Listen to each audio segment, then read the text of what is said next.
Miami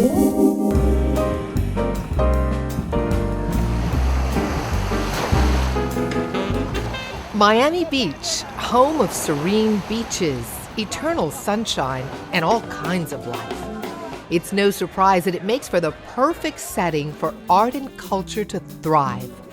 Our historic city has myriad cultural venues and round-the-clock events. Every winter, Art Basel Miami Beach brings exceptional artwork from all over the world. And you'll be excited to know that the Convention Center renovation and expansion schedule will work around Art Basel, so you'll continue to enjoy the show. And when the renovation and expansion of the Miami Beach Convention Center is complete, world-class art will become a permanent fixture of the Convention Center, thanks to Miami Beach's Art in Public Places program. We'll find out who and what will be dazzling this state-of-the-art building and campus. I think the themes are really interesting. And we have an inside look at the Wolfsonian FIU. We'll be speaking with the new director, Tim Rogers, about their upcoming programs and shows. Welcome to MB Culture. I'm your host, Ileana Bravo. We are coming to you today from the historic Wolfsonian FIU Museum at 1001 Washington Avenue, and we are in the cafe and bookshop with Dennis Leyva, the coordinator for Art and Public Places for the city of Miami Beach. Now, Dennis, I happen to know that this is where a lot of the work happened behind the scenes to select the art pieces that are going to go inside the convention center. Yes, it was. 6 months ago, we had 18 artists come here and do proposals for the new Miami Beach Convention Center.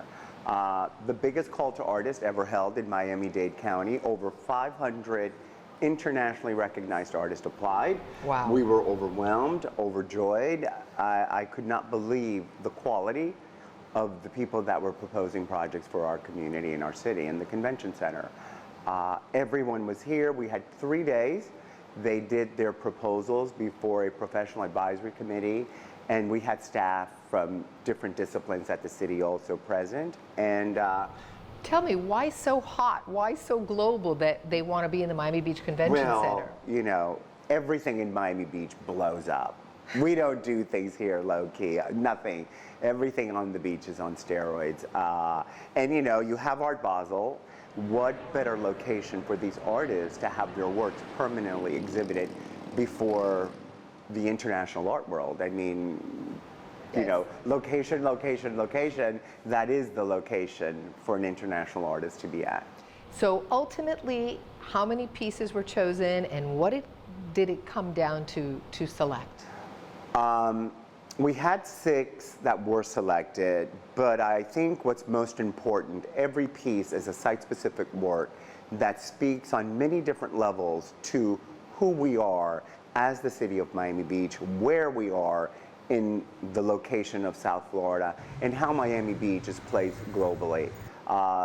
Those facts that everything is so highly integrated within the context of the building, the historic district, and who Miami Beach is, that's what made these works just stand out. I mean, heads above everything else that got submitted. And the mediums, are we talking sculptures, oils, large format canvases? We are talking different types of medium.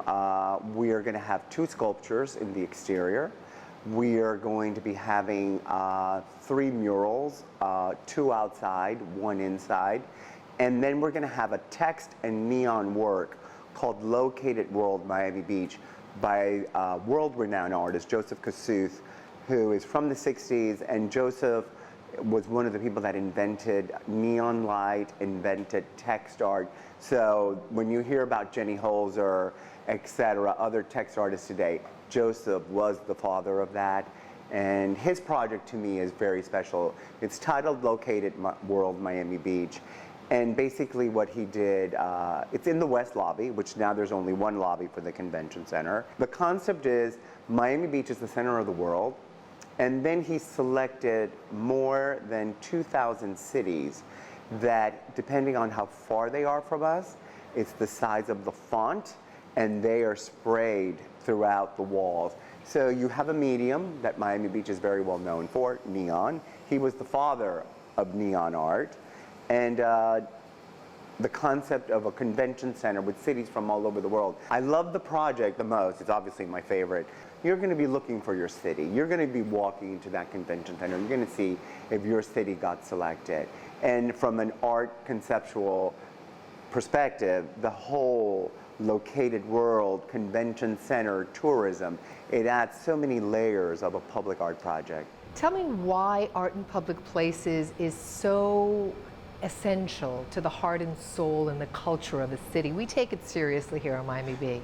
But I think Miami Beach has taken culture seriously from the very beginning. I mean, we have the first Liechtenstein that was ever done for a public art project, and he's considered one of the fathers of pop art. Miami Beach, from its inception with the Jackie Gleason Theater, we are the home to Miami City Ballet, we have New World Symphony. So it is just another discipline of public art, of cultural arts, and we are at the forefront in South Florida. People could not believe the submissions that we received and the people that got not accepted. So there's always a flip side to it all. But we've set the pace, and it's people like you and your team that are behind this that have made such a difference. Tell me how the public can get more information, where they can go online, etc., to learn more. Everything is digital. Everything is on our website, and you will be able to see each public project, the artist, their artist statement, their CV, the location of the work, everything you want. And you can also have my email address on that website. If you have any questions, please call me. We are so excited about this. It's beyond my expectations. Thank you so much, Dennis, for being with us today and for explaining all of this, because you've now scintillated us and got us excited. There's lots of surprises. People are going to be pretty amazed. Thanks for being with us, Dennis. We'll be right back. So up next, Promising Paradise, Cuban Allure, American Seduction. We have dibs on what will be on display here at the Wolfsonian FIU. We'll be visiting with new director Tim Rogers. Don't go anywhere.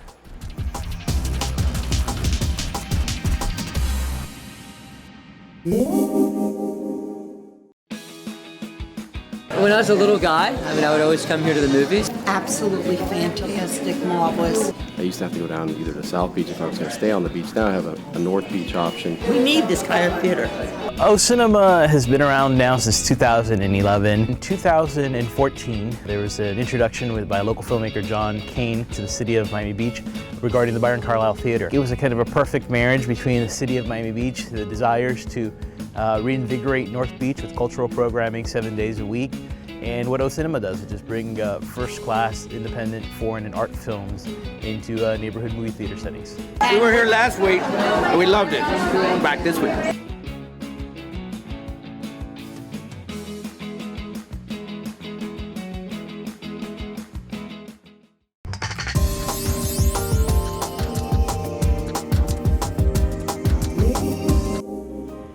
Welcome back to MB Culture. I'm your host, Ileana Bravo. Well, you just heard about the exciting art in public places that will be inside the Miami Beach Convention Center. And now we are inside the FIU Wolfsonian Museum in the heart of Miami Beach with Executive Director Tim Rogers. Well, welcome to, I guess, our home. Thank you very much. Quite a lavish home that you've put together for us. This is the 5th floor, part of the permanent exhibit. And so we've got this beautiful iron scroll work and other pieces that appear to be Art Nouveau and Art Deco and influence, all from Europe. Exactly. We have over 180,000 things in this collection. So it is a home that is full of things. But on this floor, you're only looking at maybe 100. And so it really is just the tip of the iceberg. And so you have so much, essentially more in storage than you ever show at any one given time. Exactly. Although we're constantly doing exhibitions, and so we have exhibitions on the upper floors that highlight parts of the collection, and those are rotating exhibitions. We change them about every 5 to 6 months. This building that we're in is an iconic part of South Beach. Just the facade itself says you're going into somewhere special. And you are the newbie on the block. Yeah. You just came from Arizona. Tell me Right. what it's like to be here. Well, for me, it really is kind of a dream come true, because in 1989, the very first article that I ever published was in the journal related to the museum, the Journal of Decorative and Propaganda Arts. And so my history with this museum goes way back to the early part of my career. And I've always admired the work here, and to be the new director is a thrill. Kind of your destiny that you finally... Exactly, exactly. Although, that makes it sound like it was so planned. I'd like to think that I was just very fortunate. Yeah, indeed. Tell me about some of the new exhibitions you're going to have. I understand one has to do with Cuba, that island 90 miles away. What's that going to look like? Cuba, that's just getting a little bit of attention right now. Just a bit. So we are doing an exhibition that is focused on pre-revolutionary Cuba.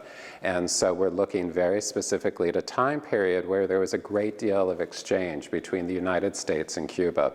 And we're looking at it in terms of culture and music and dance, all of the things that Americans were enjoying in Cuba and that Cuba was bringing to the United States. And so we have photographs, mementos, all kinds of wonderful objects that'll be in the show. I'm sure a rich collection, and speaking of the fact that it has had political obstacles with the relationship to the United States, could not have been easy to amass all these pieces that will be on exhibit. Exactly. We're fortunate that we're working with a really dedicated collector, not Mickey Wolfson, but another collector, Vicki Goldlevy.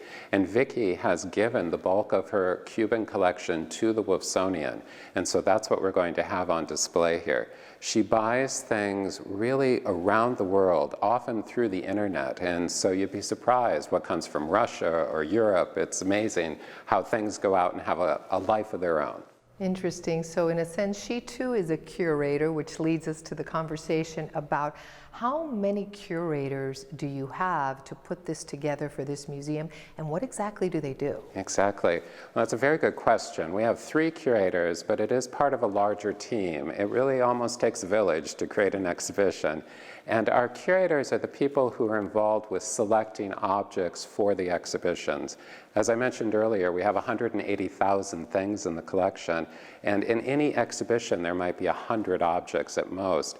And so the curators are selecting those objects and weaving them together into stories so that they will educate the public and help them learn new things. So there's actually an art to putting together pieces that have a relationship to one another? Definitely. If you think about it, it's almost like your home. We're all very careful about what we put into our living room, and an exhibition is just a heightened form of that, where everything that's put together matters. And we recently interviewed one of your curators, and we're going to listen now to some of what his vision is in doing his work. Sometimes curators use this kind of post-Derrida jargon that is... We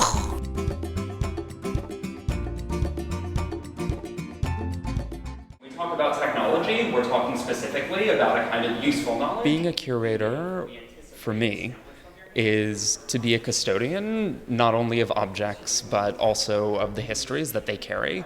To put together an exhibition, which is only one part of what a curator does, is to try and tell those stories, to bear witness to the past, so that we can better understand the world that we live in today. I'm always asked, what do you want people to take away from an exhibition? And I say, if nothing else, I want them to keep talking. I think the themes are really interesting, and I think the way it's designed, the exhibits are designed, and the explanations are written. It's quite brilliant. They don't use kind of curator jargon too much that I come across in other museums, which is a pain in the neck. And the person down at the bottom there, the second half is about the collective mood of the workers and their efforts. We have about 180,000 items. There's roughly 200 in this show. So I never miss the exhibits. And whether it's our tours, our public programs, or people simply bumping into each other in the galleries, I think that we have done our jobs well if the conversations start, and the conversations that start here are carried elsewhere.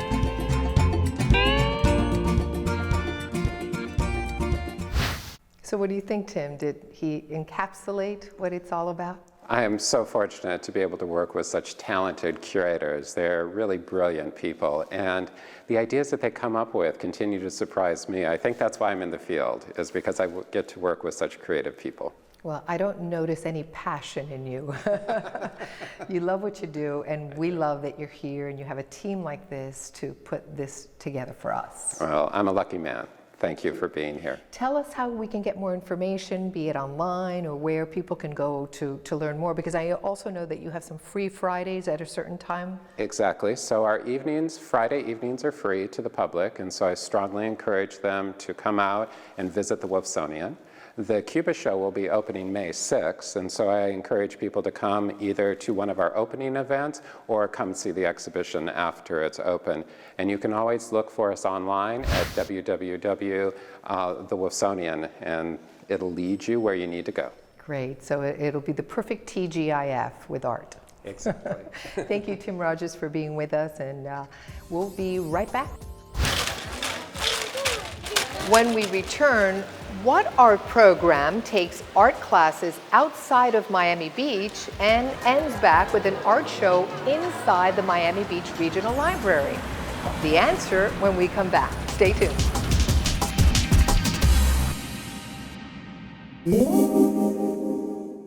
Let us do the driving.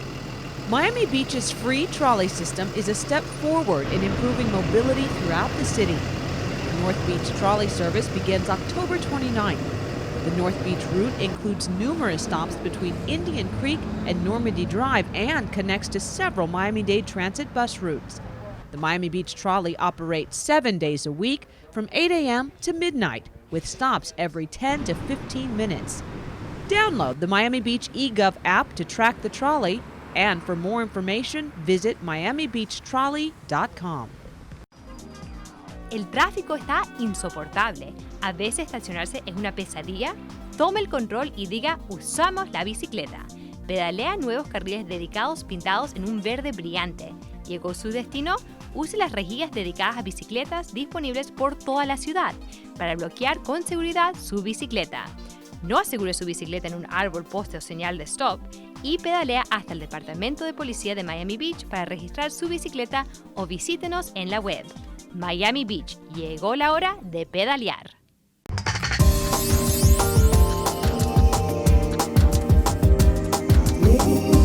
Welcome back to MB Culture. I'm Ileana Bravo. Well, we just heard about this wonderful facility from director Tim Rogers here at the Wolfsonian FIU. Now, behind me is the window grill from the Norris Theater in Norristown, Pennsylvania. It's a golden green gloss glazed terracotta exterior facade from 1929. Comprised of more than 100 tiles, the scene depicted is of robed musicians playing instruments. Fountains have always been a place for people to gather, and a new series of free music events will be coming to the Normandy Fountain in North Beach. Friday night live at the fountain will be on the first Friday of every month, so bring a chair, a friend, and prepare to enjoy free live music and entertainment. Speaking of free entertainment, the next video you're about to see features an artist fostering education by giving free art classes in cities outside of Miami Beach. All on their way up the coconut tree. Creative minds at work. All ages, all backgrounds, and means. This is giving back in its glory, reaching and teaching the underprivileged. N-O-P. If you want to make a person and you want to make the shoes, you draw them. Odalis Valdivieso, a Venezuelan-born, American-educated artist living in South Florida and working at the renowned Bass Museum in Miami Beach. Her love is her art. Her art is being learned firsthand by children that, for the most part, have never owned a paintbrush nor have had the opportunity to express themselves on canvas. Giving tools for people to, for kids in our case, in the case of the Bass Museum, imagine such an extensive program from pre-K to 8th grade. Kids that not necessarily have access to art or art history. And they come to your class and they get materials and they get to use them in ways they never heard of. I think that's an expansion of the mind. These young minds are like sponges, taking in a rainbow of colors and creatively expressing themselves with tools they have rarely used. The Bass Museum Outreach Program provides the guidance and support that is not available through normal channels in urban areas. The kids relish the time expressing and expanding their understanding of art and choices, but it's not a choice by serving only the privileged ones. I think the more you expand yourself, the better it is. We're motivating the parent that comes to our class because they're going to learn how to be involved in his or her child's education. Art comes in all shapes, colors, and languages. Centro Mater is a school located in the predominantly Hispanic neighborhood of Miami, Little Havana, where the aroma of Cuban coffee melds with the bustling traffic of Southwest 8th Street. Inside this concrete building, surrounded by steel gates, parents become teachers in the most unlikely of ways. Don't worry, we're going to show you, we're going to teach you, we're going to model it, we're going to try to involve in those things, and you're going to see that it's going to be fun for you or for your kid.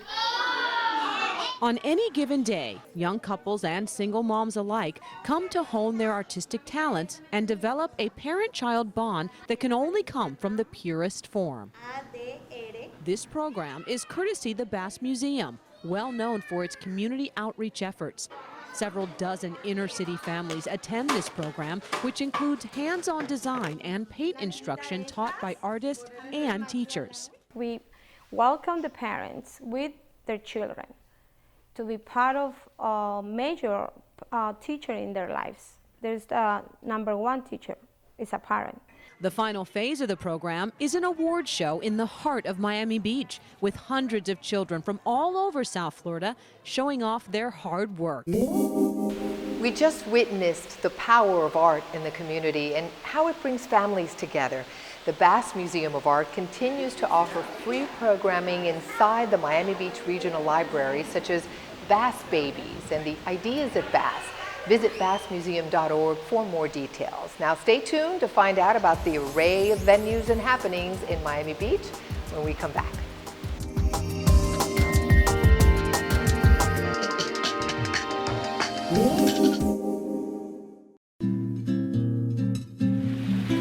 What are you doing Friday nights? Get in the mix with the new Friday Night Live at the Fountain, the Normandy Fountain. Come out to the Normandy Fountain the first Friday of every month for an evening of great music, great neighborhood restaurants, and good fun. 5:30 to 8:30 p.m. the first Friday of every month. Friday Night Live at the Fountain. See you there. Getting around Miami Beach is easier than ever thanks to trolley service. And a free ride is just a phone swipe away when you use Trolley Tracker. So Milos, how are we going to get to Open Space Park? Hey, we can take free North Beach trolley.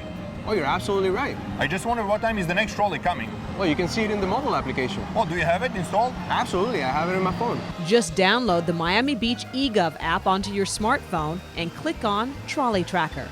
You'll get real-time information on trolley service, including arrival time of the next trolley, the location of trolley stops, and see the entire trolley route. Wow, that's a great app. I'll download it right now.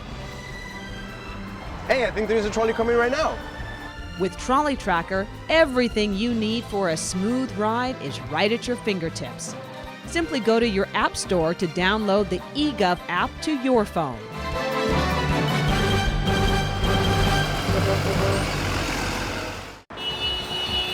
Be in the know while on the go. Stay up to date on Miami Beach traffic conditions 24/7 with the new Miami Beach Text Traffic Alert program.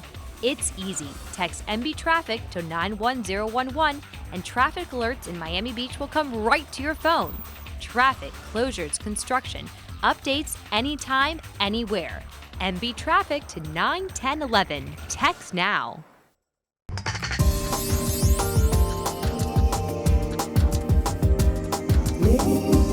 Welcome back to MB Culture, where Miami Beach's art and culture scene is in focus. I'm Ileana Bravo. Whether you prefer movies, live theater, classical ballet, or fine food and wine, Miami Beach has something to suit your cultural taste. Here's a look at some hot events and venues to add to your to-do list.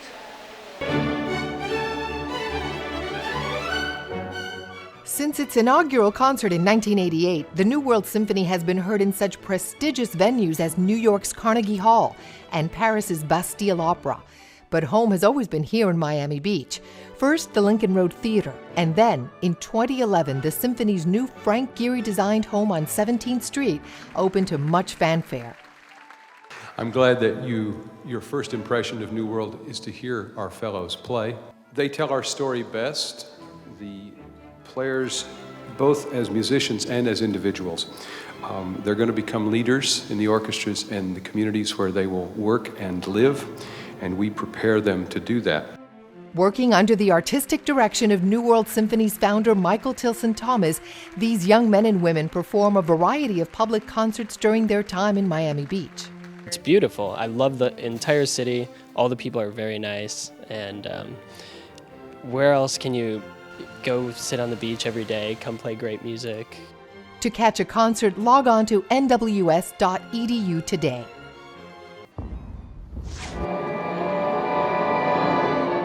Or you can wait until select concerts are telecast for free outside the Great Hall, where another great cultural venue awaits, the Exo Stage at Miami Beach Soundscape. The city space is the result of a public-private partnership with the New World Symphony. We felt from the beginning this park should be a gathering space where people from the beach or the art district or Lincoln Road, they cross and they will meet here. At no charge, you can find a spot on the lawn of Soundscape and soak in the concert happening inside the Symphony's Great Hall.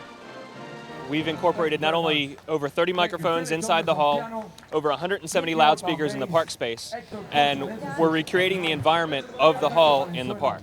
It's a one-of-a-kind park. There's nothing like it in the world. Or take in a free movie during our wildly popular Soundscape Cinema series at Exo Stage. To check this and other free Arts in the Parks events, visit mbculture.com. Originally named the Garden Center, the Botanical Garden has been a city facility since 1962. Throughout the years, tourism has been a driving force to renovations and additions made to the garden. In 1996, a group of residents formed the Miami Beach Garden Conservancy. Under their management, the garden has added beautiful plant life over the last 2 decades.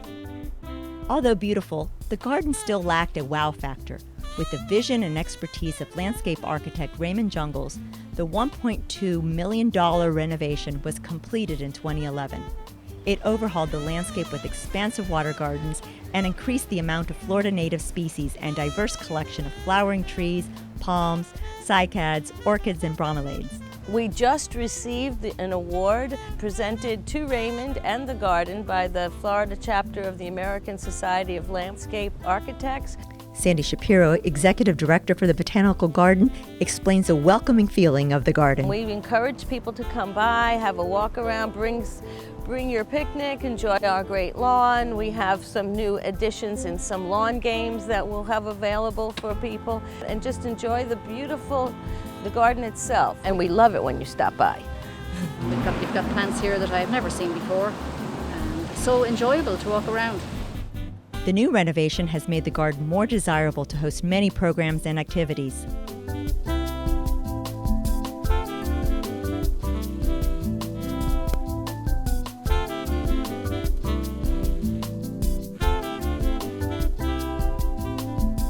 The public has access to the garden Tuesday through Sunday from 9 a.m. to 5 p.m., free of charge. You can also make reservations for your own special events.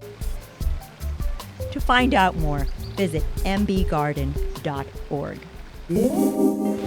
Remember, you can stay in the art and culture loop at mbculture.com. It's the perfect way to keep up with the exhibits and performances at our museums and venues. Just sign up to receive weekly emails of cultural events. From festivals and fairs to dance, theater, music, museums, and so much more, art and culture in Miami Beach is round the clock. I'm Ileana Bravo, keeping you upbeat with MB Culture. Now go out there and enjoy the scene.